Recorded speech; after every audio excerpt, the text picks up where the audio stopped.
all see that a part of Diesel's face is missing. Now this type of injury is very typical of a dog of his breed who has been used in an illegal dog fighting ring. Diesel is an extremely old dog, so we can imagine that he has outlived his usefulness for his owners. And some kind citizen found him roaming on the road with a very, very gruesome wound on his foot that was infested with maggots.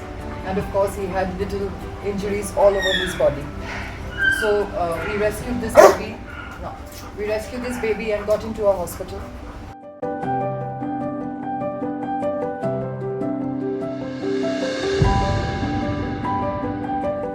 He loves and he trusts humans.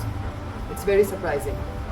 However, we cannot yet trust Diesel with other dogs, in the company of other dogs, because he is trained to attack and kill. In fact, he has tried to attack a few dogs in a hospital since he's been with us.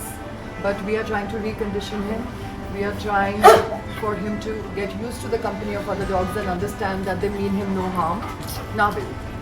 That they mean him no harm, and hopefully with time he's able to play with other dogs and eat with them and make some friends.